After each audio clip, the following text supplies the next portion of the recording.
أعوذ بالله من الشيطان الرجيم. بسم الله الرحمن الرحيم. وقال الملأ من قوم فرعون أتذر موسى وقومه ليفسدوا في الأرض ويذرك وآلهتك قال سنقتل أبناءهم ونستحيي نساءهم وإنا فوقهم قاهرون.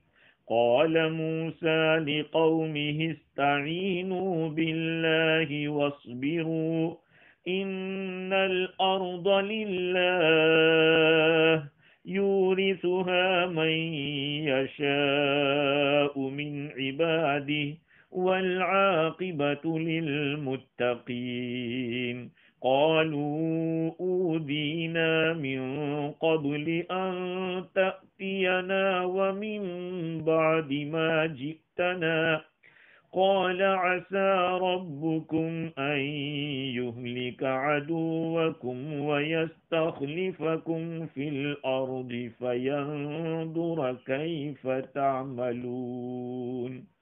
صدق اللہ العظیم. معزز سامعین، بزرگوں، پیارے بھائیوں، سننے والی خواتین، مائیں اور بہنیں، آپ حضرات کی خدمت میں سورہ اعراف کی آیت نمبر 127 سے لے کر 129 تک کی تلاوت میں نے کی ہے. آپ حضرات جانتے ہیں کہ کل گزشتہ ہماری گفتگو پہنچی تھی یہاں تک کہ فرعون نے چیلنج کر دیا ان جادوگروں کو اور سزا دینے کا حکم دے دیا کہ میں الٹے ہاتھ پاؤں کاٹ دوں گا، سولی پہ چڑھا دوں گا. اور یہ بات بھی گزری کہ وہ لوگ فرعون اور اس کے کارندہ کام کرنے والے کیا اس سزا کو نافذ کر سکے یا نہیں کر سکے. دونوں طرف علماء کے قول ہیں، علماء دونوں طرف گئے ہیں. کچھ حضرات کہتے ہیں کہ اس نے کیا تھا، اسے سزا دی تھی، اور ہر ایک کے پاس دلیل ہے. آگے جادوگروں نے اللہ تعالیٰ سے دعا کی، توفنا ربنا افرغ علینا صبرا وتوفنا مسلمین. اے ہمارے رب، تو ہمارے اوپر صبر کے دہانے کھول دے، ہم پر صبر کو بہا دے اور ہمیں مسلمان ہونے کی حالت میں موت عطا فرما. ابھی تو ایمان میں داخل ہوئے ہیں اور موت بھی ایمان پر مانگ رہے ہیں. کتنا بڑا یقین ان کے اندر پیدا ہو گیا. خیر، آگے آج جن آیات کو میں نے پڑھا ہے، ان آیات کے اندر اللہ رب العزت نے فرعون کی قوم کے جو سردار تھے ان کی بات کو نقل کیا ہے. بات یہ ہوئی کہ ان سرداروں نے دیکھا کہ فرعون جو اصل ہمارا مخالف ہے، یعنی سیدنا موسیٰ علیہ السلام، نہ ان کو تو پکڑنے کی بات کر رہا ہے، نہ ان کو قید کرنے کی بات کر رہا ہے، نہ اور کوئی سزا کی بات کر رہا ہے، بلکہ ان کو تو ایسے ہی چھوڑ دیا. سارا غصہ جادوگروں پہ نکال دیا.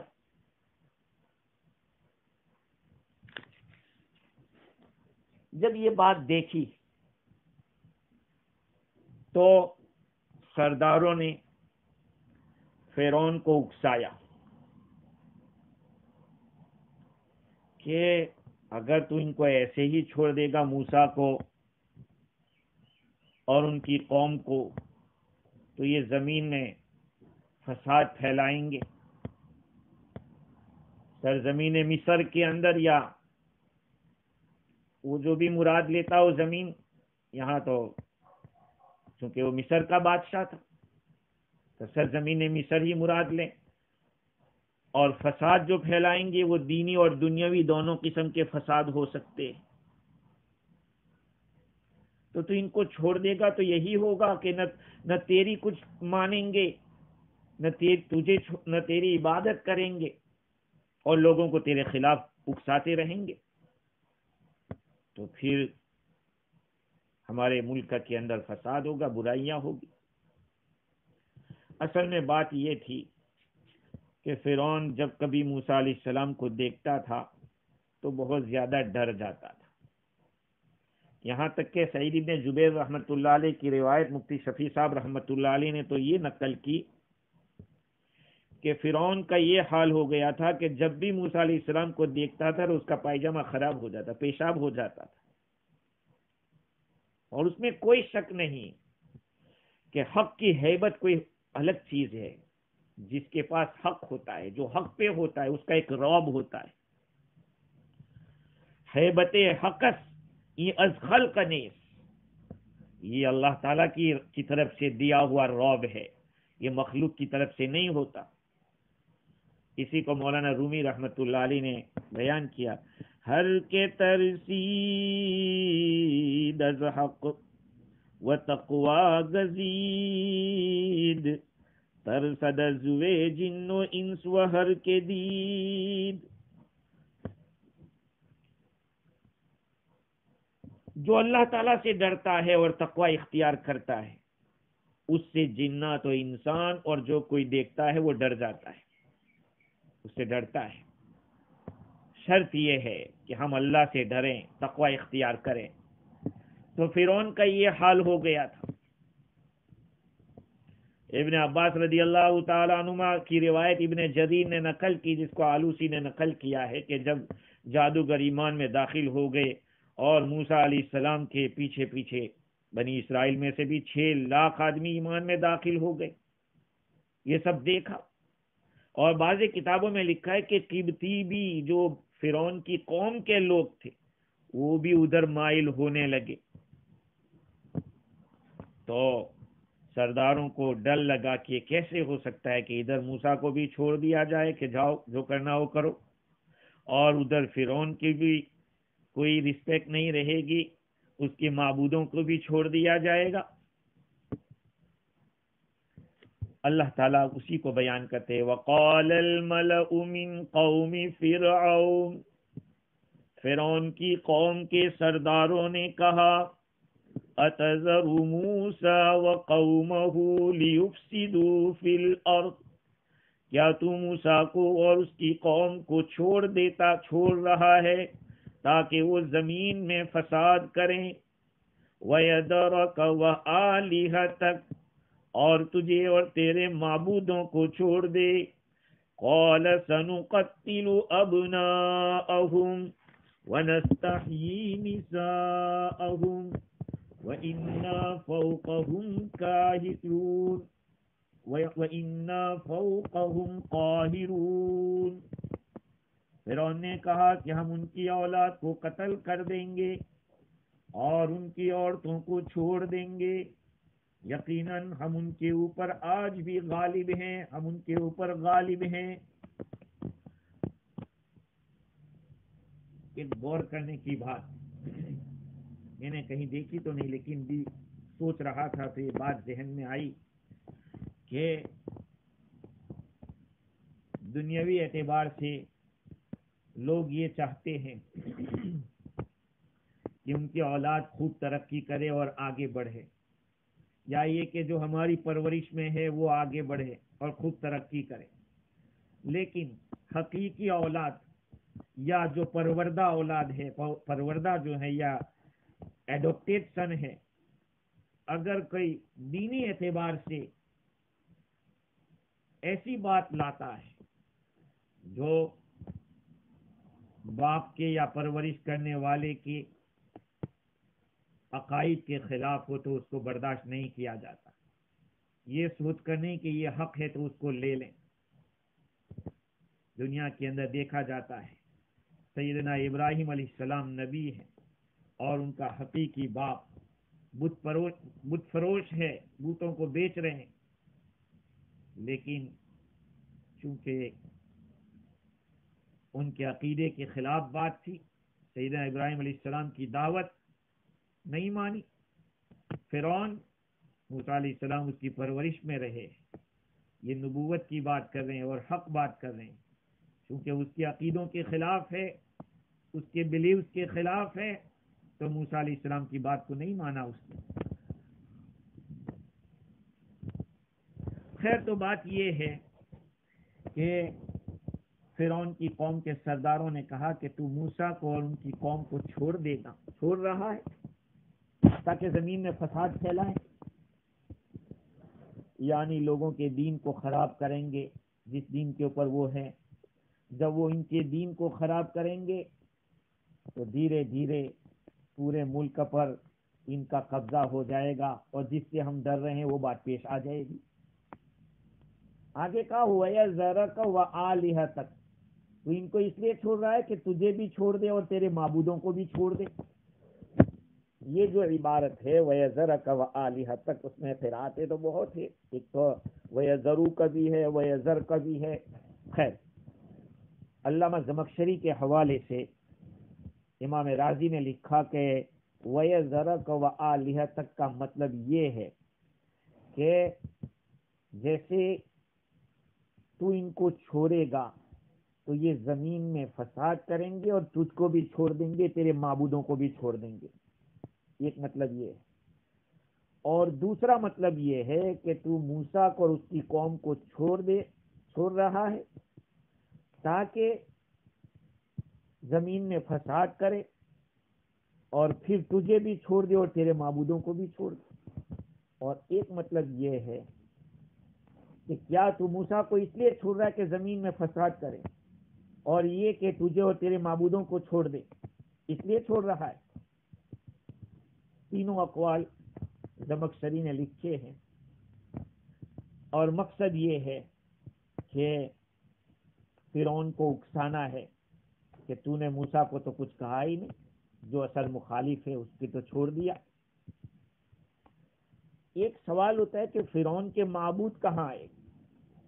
یہ جو آلہہ تک کا لفظ ہے، وَيَذَرَكَ وَآلِهَتَكَ، تجھے چھوڑ دے اور تیرے معبودوں کو چھوڑ دے، یہاں پہ یہ بات یاد ہونی چاہیے کہ یہ یہاں دو قرات ہیں، وَيَذَرَكَ وَإِلَٰهَتَكَ، وَإِلَٰهَتَكَ یعنی تجھے اور تیری عبادت کو چھوڑ دیں گے۔ ایک عبداللہ ابن عمر رضی اللہ تعالی عنہما اور ایک تفسیر کے مطابق ابن عباس رضی اللہ عنہما اسی قرات کو اختیار کرتے تھے، وَيَذَرَكَ وَإِلَٰهَتَكَ تجھے اور تیری عبادت کو چھوڑ دیں گے۔ لیکن ایک مشہور قرات آلہہ تک ہے، تجھے اور تیرے معبودوں کو چھوڑ دیں گے۔ سوال یہ ہوتا ہے کہ کیا فرعون کے بھی معبود تھے؟ اس کا جواب یہ ہے کہ ہاں، اس کے معبود تھے۔ اس نے کچھ چھوٹے چھوٹے بت بنا رکھے تھے جن کی عبادت کا لوگوں کو حکم دے رکھا تھا، اور یوں کہتا تھا کہ میں تمہارا بڑا رب ہوں اور ان بتوں کا بھی رب ہوں۔ ایک قول یہ ہے۔ حسن فرماتے مفسر کہ فرعون بتوں کی پوجا کرتا تھا۔ تفسیر فارسی کے حوالے سے صاحب روح البیان نے لکھا ہے کہ فرعون نے اپنی شکل کے بہت سارے بت بنا رکھے تھے، چھوٹے چھوٹے، اور لوگوں کو حکم دیتا تھا کہ تم اس کی عبادت کرو اور اس کی عبادت کر کے میرا قرب حاصل کرو، میں سب سے بڑا رب ہوں تمہارا۔ اور علامہ آلوسی نے لکھا کہ وہ گائے کی پوجا کرتا تھا، جب اسے کوئی بڑھیا گائے نظر آ جاتی تو لوگوں کو کہتا کہ اس کی پوجا کرو۔ سلیمان تیمی کے حوالے سے علامہ آلوسی نے لکھا کہ مجھے یہ بات پہنچی ہے کہ وہ اپنے گلے میں کسی چیز کو لٹکا کے گھومتا رہتا تھا، اسی کی وہ پوجا کرتا۔ اور بعض تفسیروں میں سورج کی پوجا کرنا، چاند کی اور ستاروں کی پوجا کرنا، یہ سارے اقوال نقل کیے۔ امام فخر الدین رازی کا کہنا یہ ہے کہ میرے دل میں یہ بات گزرتی ہے، رازی کہتے ہیں کہ فرعون کے بارے میں ہم یہ کہیں کہ وہ اس کے پاس عقل نہیں تھی، وہ پگلا تھا، یہ تو کہہ نہیں سکتے، اس لیے کہ اگر پگلا تھا تو اس کے یہاں نبی بھیجنے کی ضرورت نہیں تھی، پاگل تو مکلف نہیں ہوتا، اس لیے یہ ہم نہیں کہہ سکتے کہ وہ پگلا تھا۔ اور اگر عقل مند تھا تو پھر یہ بھی نہیں کہہ سکتے کہ وہ زمین آسمان کے پیدا کرنے والا اپنے آپ کو سمجھتا تھا، عقل مند آدمی جانتا ہے۔ اور اگر وہ کہتا بھی تو سارے لوگ تھوڑی مانتے کہ زمین آسمان کو پیدا کرنے والا ہے، بلکہ امام راضی فرماتے ہیں کہ میرے دل میں لگنے والی بات یہ ہے کہ وہ ایک دہریہ تھا، وہ خدا کے وجود کا ہی انکار کرتا تھا، اللہ کا انکار کرتا تھا۔ وہ اس عالم سفلی جو نیچے کا زمین کا یہ جو عالم ہے، اس کی تدبیر کرنے والے ستاروں کو سمجھتا تھا، اور اس کا سب سے بڑا مربی اس کا نفس تھا، وہ اپنے نفس کے کہے کے اوپر چلتا رہتا تھا۔ تو یہ سارے اس کے معبود تھے۔ تو اس کی قوم کے سرداروں نے کہا کہ یہ تجھے اور تیرے معبودوں کو چھوڑ دیں گے۔ قال سنقتل ابناءهم ونستحيي نساءهم، اس نے کہا کہ ہم ان کی اولاد کو قتل کر دیں گے، ان کی عورتوں کو چھوڑ دیں گے۔ دیکھو فرعون کی قوم کے سرداروں کو بھی سمجھ میں تو آ گیا تھا کہ فرعون کی سیاسی جھوٹ کیا، فرعون کی چالاکی کیا ہے، کہ سارا غصہ فرعون کا جادوگروں پر ختم ہو گیا، اور موسیٰ علیہ السلام جو اصل مخالف ہیں ان کے بارے میں فرعون کی زبان سے کچھ نکلا ہی نہیں۔ اس لیے یہ سوال انہوں نے قائم کیا۔ اس کا جواب کیا دے رہے؟ قال سنقتل ابناءهم، فرعون کو جب اکسایا تو یہ کہہ رہا ہے کہ ہم لوگ ان کے لڑکوں کو قتل کر دیں گے۔ دیکھو ان کی بات نہیں کرے موسیٰ علیہ السلام کی، ان کے بچوں کی، بنی اسرائیل کی اولاد۔ وہاں جب جادوگروں کی بات تھی وہاں اس نے کہا تھا کہ لَأُقَطِّعَنَّ أَيْدِيَكُمْ، میں خود تمہارے ہاتھ پاؤں کاٹوں گا اور تمہیں سولی پہ چڑھاؤں گا۔ یہاں بنی اسرائیل کی اولاد کی بات جب کر رہا ہے تو کہتا ہے ہم لوگ کریں گے، سنقتل ابناءهم ونستحيي نساءهم، بچوں کو قتل کر دیں گے۔ یعنی اگر تم لوگوں کو خطرہ ہے کہ موسیٰ اور ان کی قوم علیہ السلام، موسیٰ علیہ السلام اور ان کی قوم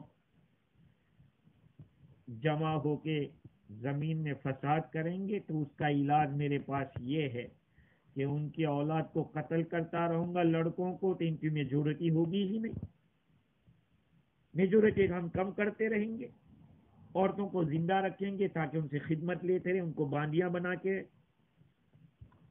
وَإِنَّا فَوْقَهُمْ قَاهِرُونَ، اور ہم ان کے اوپر غالب ہیں۔ مطلب اس کا یہ ہے کہ میں نے موسیٰ اور ان کی قوم کو جو چھوڑا ہے اس کا مقصد کیا ہے؟ یہی ہے کہ ہم آج حاکم ہیں اور آئندہ چل کے ان کی میجورٹی کو کم کر دیں گے۔ اصل میں یہ پردہ ڈال رہا تھا اس بات کے اوپر کہ اس کے جیوتش اور منجموں نے جو بات کہی تھی کہ ایک وقت آئے گا کہ بنی اسرائیل کے ایک لڑکے کے ہاتھوں تیری سلطنت چلی جائے گی، اس بات پر وہ پردہ ڈال رہا ہے۔ کہنا یہ ہے اس کا کہ آپ جانتے ہو کہ ہم تو پہلے سے ایسا کرتے آئے ہیں کہ ان کے بچوں کو قتل کر رہے تھے، ایسے پھر دوبارہ شروع کر دیں گے اور ان کی عورتوں کو زندہ چھوڑ دیں گے تاکہ ان سے بھی کام لیتے رہیں۔ مفسرین نے اس بارے میں اختلاف کیا ہے کہ کیا اس نے دوبارہ ایسا کیا یا نہیں کیا۔ بعض حضرات فرماتے ہیں کہ نہیں، ایسا نہیں کیا اس نے، صرف دھمکی دی تھی. اور بعضوں کا کہنا ہے کہ یہ پہلے زمانے کے علاوہ میں دھمکی اس طرح کی ہو چکی ہے، صرف دھمکی ہی تھی، اس نے دوبارہ اس طرح قتل کا اقدام نہیں کیا. یہ اس نے نافذ تو کیا، لیکن بعض حضرات کہتے کہ نہیں. تو پہلی دفعہ حضرت موسیٰ علیہ السلام کی پیدائش سے پہلے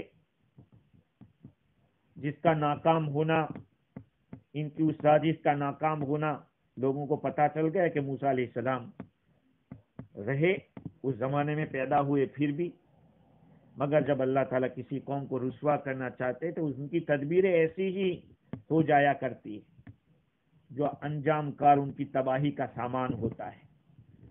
تو وَإِنَّا فَوْقَهُمْ قَاهِرُونَ، وَإِنَّا فَوْقَهُمْ قَاهِرُونَ، ہم ان کے اوپر غالب ہیں. کیا مطلب اس کا؟ کہ جیسے ہمارا حال پہلے تھا ایسے آج بھی ہم ہے، جیسے ہم نے ان کو پہلے قتل کیا تھا ان کی اولاد کو، آج پھر کریں گے. یہ ہمارے ماتحت جیسے پہلے تھے آج بھی ہے. چونکہ فرعون کی جو امید تھی فرعون کے سے کہ وہ موسیٰ علیہ السلام کو قتل کروا دے گا، اس لیے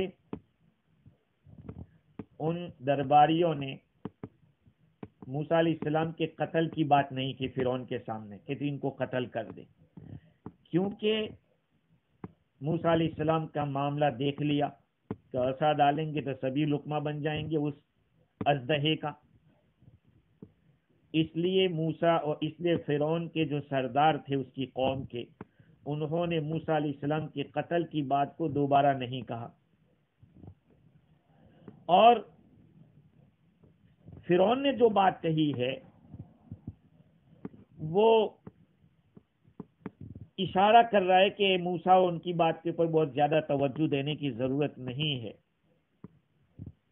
ہم اس طرح سے کچھ کر لیں گے. وَإِنَّا فَوْقَهُمْ قَاهِرُونَ، یہ لوگوں کو اپنے پاور کو دکھا کر ایک سیاست دکھا رہا ہے.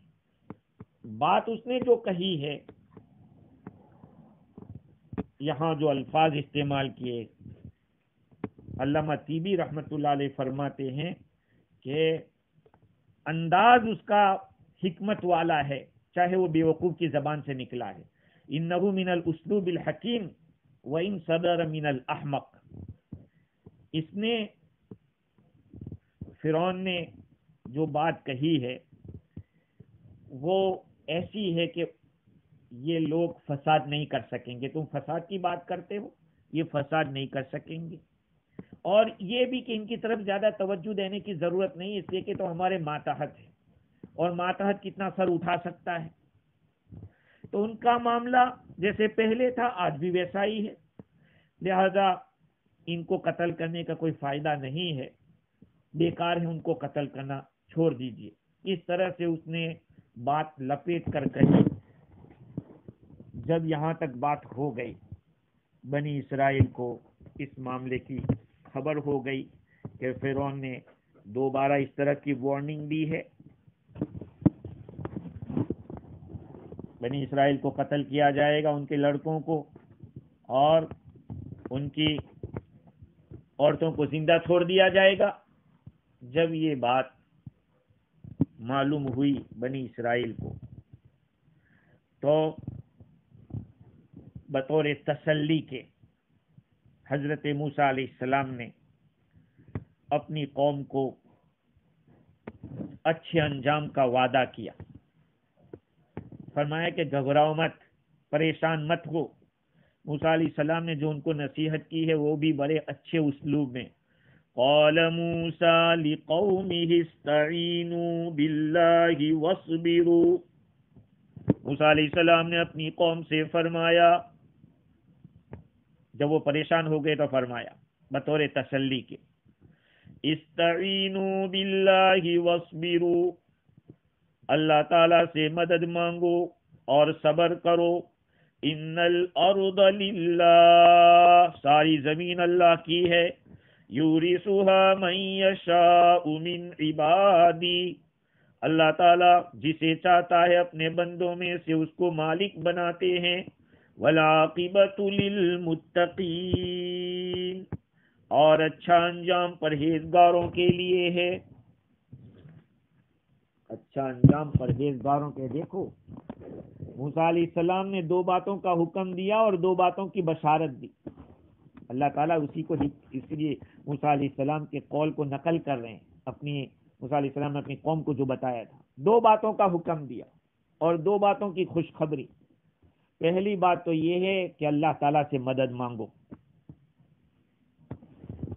اللہ تعالیٰ سے مدد مانگنے کا حکم دیا اس لیے کہ جو آدمی یہ جانتا ہے کہ اس عالم کا مدبر اور پلان کرنے والا وہ اللہ ہی ہے، تو اس کا سینہ نور اللہ تعالیٰ کی معرفت کے نور سے منشرح ہو جاتا ہے، کھل جاتا ہے، دل کے اندر اطمینان ہوتا ہے. اس لیے میں بار بار ایک بات کہتا رہتا ہوں کہ ایمان والے پہ چاہے ان حالات میں بھی، اس گئے گزرے دور میں بھی کیسی تکلیف آتی ہے، لیکن کیا کہتا ہے؟ ہمارا تو اللہ ہے.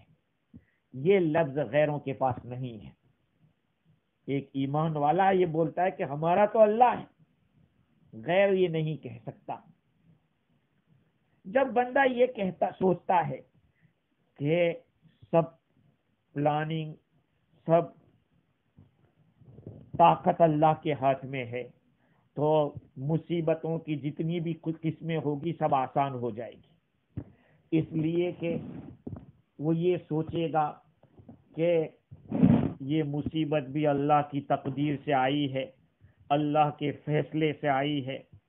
اللہ تعالیٰ کے فیصلے کے مشاہدے کے لیے وہ تیار ہو جائے گا کہ ٹھیک ہے، اللہ تعالیٰ کا فیصلہ کیا آتا ہے جس سے مصیبت آسان ہو جائے گی. اور دوسرا حکم دیا صبر علی البلاء، مصیبت پر صبر کرو. مفتی شفیع صاحب رحمۃ اللہ علیہ فرماتے ہیں کہ حضرت موسیٰ علیہ السلام نے بنی اسرائیل کو جو حکیمانہ نسخہ دشمن پر غالب آنے کا دیا ہے، غور کیا جائے تو اس سے بڑھ کر کوئی نسخہ نہیں ہو سکتا، اور یہ نسخہ ایسا ہے کہ کبھی فیل نہیں ہو سکتا. اس نسخے کو اپنانے کے بعد کامیابی یقینی ہے. کامیابی یقینی ہے. جو بھی اس کو اپنائے گا وہ کامیاب ہو کے رہے گا.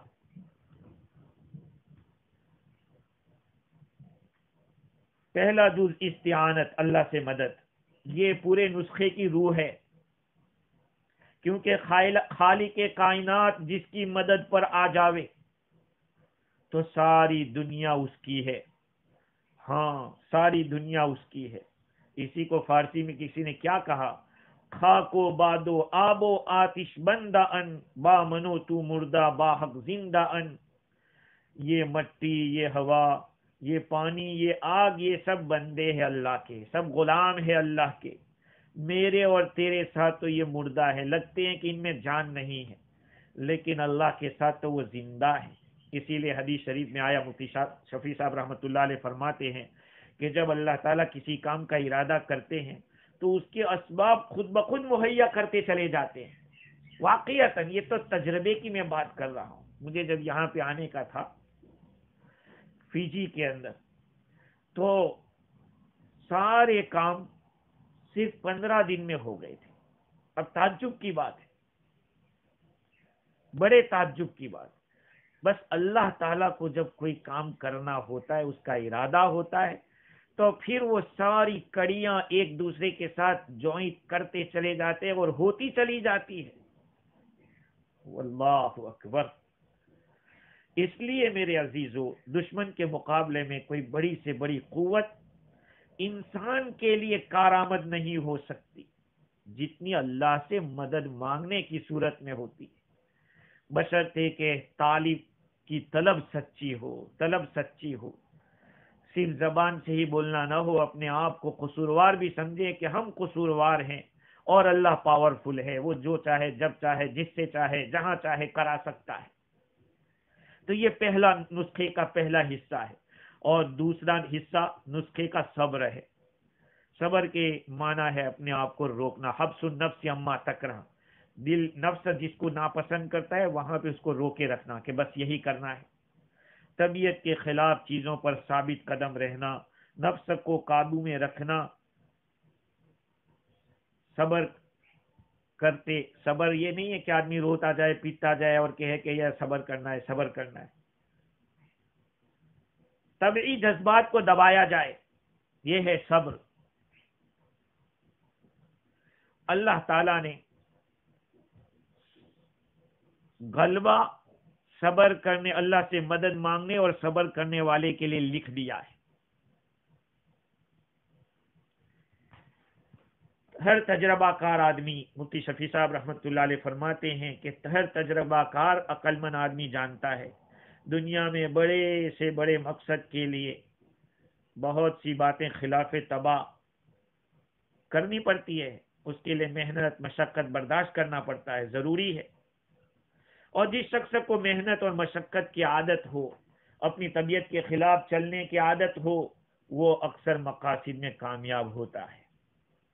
اسی لیے حدیث شریف میں رسول اللہ صلی اللہ علیہ وسلم کا ارشاد ہے، صبر ایک ایسی نعمت ہے کہ اس سے زیادہ وسیع تر نعمت کسی کو نہیں ملی. یاد رکھو، جب آپ کسی کو ستا رہے ہو، کسی کو تنگ کر رہے ہو اور وہ جواب نہیں دے رہا ہے، وہ خاموشی سے برداشت کر رہا ہے، تو یاد رکھ لینا وہ جیت گیا ہے اور کب پکڑ خدا کی آ جائے. اور ایک بات اور یاد رکھنا، اگر آپ نے کسی کو ستایا اور آپ کے اوپر جلدی اللہ کی پکڑ آ گئی تو شکر کرو، کیونکہ جب دیر میں پکڑتا ہے تو بہت خطرناک پکڑتا ہے. جلدی پکڑتا ہے تو رحمت سمجھو اس کی کہ اس نے ہمیں آگاہ کر دیا. خیر، تو اللہ تعالیٰ فرماتے ہیں کہ موسیٰ علیہ السلام نے اپنی قوم سے فرمایا صبر، اللہ تعالیٰ سے مدد چاہو اور صبر کرو. تفسیر روح البیان میں لکھا ہے کہ اللہ سے مدد مانگنا اور صبر کرنا یہ بھی تقوی ہے. جو آدمی اللہ سے تقوی اختیار کرتا ہے اور ڈرتا ہے اللہ سے، اللہ اس کی دنیا اور آخرت میں مدد کرے گا. اب وہ دو بشارتیں کیا ہیں؟ ایک بشارت تو یہ دی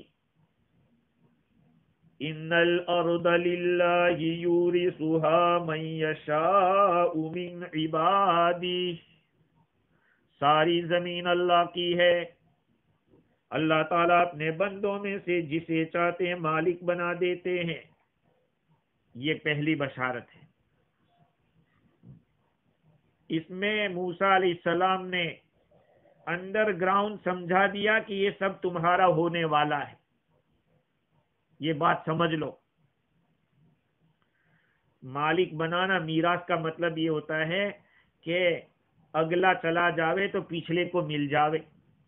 جعلوا الشیء للخلف بعد السلف، سلف کے بعد خلف کے لیے کسی چیز کو کر دینا، یہ میراث ہے. تو موسیٰ علیہ السلام نے فرمایا کہ ساری زمین اللہ کی ہے، وہ جسے چاہے گا اپنے بندوں میں سے جسے چاہے گا وہ مالک بنائے گا. مطلب یہ ہے کہ اللہ تعالیٰ نے جو وعدہ کیا ہے زمین کے مالک بنانے کا، وہ موعود اللہ نے جس کے ذریعے تمہاری مدد کا وعدہ کیا تھا وہ میں ہی ہوں. دشمنوں کو مغلوب کرنے کا اور زمین کے مالک بنانے کا جو وعدہ کیا تھا، وہ وعدہ اللہ نے میرے ذریعے کیا، میرے اوپر کیا ہے کہ میرے ذریعے اللہ تمہاری مدد کرے گا. والعاقبۃ للمتقین، اور اچھا انجام اور مدد اللہ کی، کامیابی اللہ کی طرف سے، اور جنت یہ پرہیزگاروں کے لیے ہے. اللہ تعالیٰ نے ان لوگوں کے لیے جنت رکھی ہے. یہ حضرت موسیٰ علیہ السلام نے ان لوگوں کو سمجھایا، لیکن وہ بھی تو بالکل ایسی قوم تھی کہ کجروی کی خوگر تھی، ٹیڑھے چلنے کی ان کی عادت تھی، نہ ماننے کی ان کی عادت تھی. اس لیے خاموش رہنے کے بجائے واویلا مچانے لگے، کمپلین کرنے لگے. قالوا اوذینا من قبل ومن بعد ما جئتنا قالوا اوذینا من قبل ان تأتینا ومن بعد ما جئتنا، بنی اسرائیل نے کہا کہ ہم لوگوں کو تمہارے آنے سے پہلے تکلیف دی گئی اور تمہارے آنے کے بعد بھی، کہ موسیٰ جب آپ یہاں نہیں آئے تھے فرعون کی طرف سے ہمیں تکلیف پہنچ رہی تھی، اور آ جانے کے بعد بھی وہی بات ہے، آپ رسول بنا کر آئے، رسول بنا کر اللہ تعالیٰ نے آپ کو بھیجا، اس سے پہلے بھی ہم کو ستایا گیا، یہ ظالم ہماری اولاد کو قتل کرتا تھا، کیونکہ اس نے سن رکھا تھا کہ بنی اسرائیل کا کوئی بچہ آئے گا بڑا ہو کے تو سلطنت چلی جائے گی میری، اب آپ رسول بنا کے بھیج دیے گئے، اب بھی پھر وہی باتیں کر رہا ہے کہ وہ ستائے گا، ظلم کرے گا، یا اس کا دھمکی دینا ہی باعث تکلیف تھی، اس لیے ان لوگوں نے کہا، کیونکہ وہ جانتے تھے کہ فرعون ایسا ظالم ہے کہ وہ جو کہتا ہے وہ کرتا ہے، اور ان سے گھٹیا قسم کے کام لیتے تھے خدمت کے۔ خیر، جب بنی اسرائیل نے یہ بات کہی اوذینا من قبل ان تأتینا من بعد ما جئتنا، یہاں ایک سوال تو ہو سکتا ہے جس کو امام رازی نے اٹھایا ہے کہ کیا بنی اسرائیل کا اس طرح سے کہنا ایسا نہیں لگتا کہ موسیٰ علیہ السلام کے آنے کو ناپسند کر رہے ہیں، کہہ رہے آنے سے کیا فائدہ ہوا تمہارا، آنے سے پہلے بھی تو ہم کو ستایا جا رہا تھا، آنے کے بعد بھی وہی بات کر رہے ہیں، یہ تو کفر ہے۔ بنی اسرائیل کا اس طرح سے کہنا کہ موسیٰ تمہارے آنے سے پہلے بھی ہم کو ستایا گیا، آنے کے بعد بھی، تو فائدہ کیا؟ اس کا جواب دیتے ہوئے رازی نے لکھا کہ موسیٰ علیہ السلام جب تشریف لے آئے اور ان کو وعدہ کیا کہ یہ سارے پرابلم تمہارے ختم ہو جائیں گے، اسی لیے تو موسیٰ علیہ السلام نے سب سے پہلے مل کے اس کو کیا کہا تھا، فارسل معیہ بنی اسرائیل، تو بنی اسرائیل کو میرے ساتھ بھیج دے، میں ان کو شام لے جاتا ہوں، یہ بات موسیٰ علیہ السلام نے سب سے پہلے کہہ دی۔ اس میں اشارہ واللہ عالم بالصواب یہ ہو سکتا ہے کہ وہ سمجھنے والا سمجھے کہ یہاں ہم لوگوں کو رہنا نہیں ہے اور ہمیں اس ملک کا مالک نہیں بننا ہے۔ خیر، موسیٰ علیہ السلام نے ان لوگوں کو جب اپنی قوم کو وعدہ کیا کہ سارے پرابلم سالو ہو جائیں گے، تم فکر مت کرو، وہ قوم کیا سمجھی کہ وہ تو ابھی ختم ہو جائیں گے، یعنی آتے ہی ہار مان جائے گا فرعون اور اس کی قوم۔ جب انہوں نے دیکھا کہ موسیٰ علیہ السلام کی کھلی فتح ہو گئی، جادوگر اسلام میں داخل ہو گئے، سب کچھ ہو گیا، پھر بھی تو یہ اپنا جو انا کی جو صفت ہے وہ نکالنے کا نام نہیں لے رہا ہے، ابھی بھی تو ستانے کی بات کر رہا ہے۔ اب ان کو ولولہ ہوا کہ موسیٰ علیہ السلام سے پوچھے کہ بھئی وہ کب ہوگا، آپ جو بتا رہے تھے کہ سارے پرابلم سالو ہو جائیں گے تو کب ہوگا؟ موسیٰ علیہ السلام نے فرمایا کہ تم یہ مت سمجھو کہ ابھی لڈو پکائے اور کھا لیے ابھی ہو جائے گا سب، اللہ سے تعلق پیدا کرو، اللہ تعالیٰ اپنا وعدہ پورا کر کے رہے گا جو اس نے وقت مقرر کر رکھا ہے۔ تو یہ موسیٰ علیہ السلام کے رسول بنائے جانے سے ان کو کوئی نفرت نہیں تھی، یہ تو کیفیت کو کھولنا چاہتے تھے کہ موسیٰ علیہ السلام نے وعدہ کیا تھا نبی کی بات سچی ہوتی ہے تو یہ کب ہوگا، یہ چاہ رہے تھے۔ موسیٰ علیہ السلام نے ان لوگوں کو دوسرے طریقے سے سمجھایا، کیا فرمایا؟ قال عسى ربكم ان يهلك عدوكم ويستخلفكم في الارض فينظر كيف تعملون۔ موسیٰ علیہ السلام نے فرمایا کہ امید ہے، عسى ربک، امید ہے کہ تمہارا رب تمہارے دشمن کو ہلاک کر دے اور تم کو زمین میں نائب بناوے، پھر دیکھے کہ تم کیسا کرتے ہو۔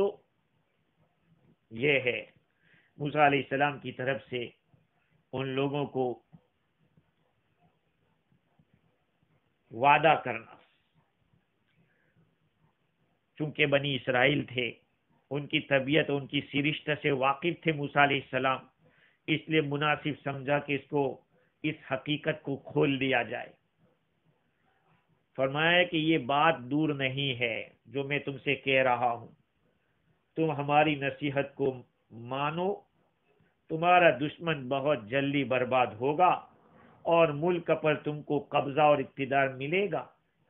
لیکن ساتھ میں کیا فرمایا؟ فَيَنْظُرَ كَيْفَ تَعْمَلُونَ، یہ مل جانا کامیابی نہیں ہے، ملنے کے بعد سنبھل کے رہنا یہ بڑی کامیابی ہے۔ میں ایک بات کہتا رہتا ہوں کہ امام راضی نے تقریباً 26ویں پارے میں ایک بات لکھی ہے کہ سورہ محمد، جس کا دوسرا نام سورہ قتال بھی ہے، اس کے بعد سورہ فتح بھی ہے، اس کے بعد سورہ حجرات ہے۔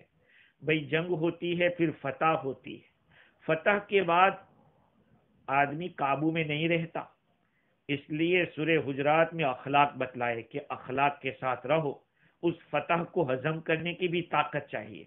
تو اللہ تعالیٰ نے فرمایا فَيَنْظُرَ كَيْفَ تَعْمَلُونَ، اس دنیا میں کسی زمین کی حکومت و سلطنت کوئی مقصد نہیں ہوتا، بلکہ زمین میں حکومت کا دیا جانا اس کے پیچھے ایک بڑا مقصد عدل و انصاف کا قائم کرنا ہوتا ہے، اللہ تعالیٰ کی بتلائی ہوئی نیکیوں کو پھیلانا، برائیوں کو روکنا۔ یہ اللہ تعالیٰ کسی کو بادشاہت دیتا ہے تو اس کے پیچھے یہ راز ہوتا ہے کہ وہ آدمی اس حکومت کے ذریعے دنیا میں انصاف قائم کرے اور لوگوں کو اچھے اخلاق کے اوپر لاوے۔ تو جب تم کو مصر کا اقتدار حاصل ہو جاوے تو ہوشیار رہنا۔ یہ حضرت موسیٰ علیہ السلام نے فرمایا کہ عصا ربکم، عصا کا لفظ موسیٰ علیہ السلام نے اللہ تعالیٰ کی طرف منسوخ کیا کہ امید ہے کہ تمہارا رب، اب نبی کی بات ہے تو اس میں کون سا شک ہو سکتا ہے؟ اللہ تعالیٰ نے جو تم کو وعدہ کیا ہے وہ کر کے رہے گا۔ اس میں ایک طرف اشارہ بھی ہے کہ جو اللہ کے اولیاء کے ساتھ دشمنی کرتا ہے اللہ تعالیٰ پھر ان کو برباد کر دیتا ہے، اس لیے عصا کا لفظ لائے جو یقین کے معنی میں ہے یہاں پر، اور اللہ تعالیٰ کے ایک ادب کے ساتھ عصا کا لفظ اس لیے بھی استعمال کیا۔ خیر، تو اس آیت میں خطاب عصا ربکم ان یہلک عدوکم، بات تو بنی اسرائیل کے ساتھ ہو رہی ہے، لیکن یہ کام صرف بنی اسرائیل کے ساتھ خاص نہیں ہے بلکہ پوری دنیا کے حکمرانوں کے ساتھ ہے۔ در حقیقت حکومت و سلطنت یہ اللہ کا حق ہے، وہ جس کسی کو دیتا ہے وہ اپنا نائب بنا کے دیتا ہے، جب لیتا ہے تو وہ اپنی طرف مالک ہے، وہ جب چاہے لے لے۔ تو حکومت دینا بھی اس کا کام، لینا بھی۔ تُؤْتِي الْمُلْكَ مَنْ تَشَاءُ وَتَنْزِعُ الْمُلْكَ مِمَّنْ تَشَاءُ، جسے چاہتا ہے تو حکومت دے دیتا ہے، جسے چاہتا ہے اسے چھین لیتا ہے۔ یہ تو قرآن میں ہے۔ بعد میں امتحان ہوتا ہے، فَيَنْظُرَ كَيْفَ تَعْمَلُونَ، حکومت کا مقصد قیام عدل و انصاف ہے، امر بالمعروف اور نہی عن المنکر کو قائم کرنا۔ یہ بندہ کب تک کرتا ہے؟ یہ موسیٰ علیہ السلام نے اپنی قوم کو بتلا دیا۔ مفتی شفیع صاحب نور اللہ مرقدہ ابن بحر معید کے حوالے سے لکھتے ہیں کہ بنو عباس کے دوسرے خلیفہ منصور کے پاس خلافت ملنے سے پہلے، ان کے خلیفہ بنائے جانے سے پہلے ایک روز عمرو بن عبید پہنچے اور یہ آیت پڑھی، عسى ربكم ان يهلك عدوكم ويستخلفكم في الارض، امید ہے کہ تمہارا رب تمہارے دشمن کو ہلاک کر دے اور تمہیں زمین میں بادشاہت دے دے، خلافت دے دے۔ یہ آیت پڑھی جس میں بشارت تھی کہ بھئی تمہیں خلافت ملے گی۔ اتفاقاً اس کے بعد خلیفہ منصور خلیفہ بن گئے، اور خلیفہ بننے کے بعد عمرو بن عبید ان کے یہاں دوبارہ پہنچے تو منصور نے ان کی پیشین گوئی جو تھی آیت سنائی تھی۔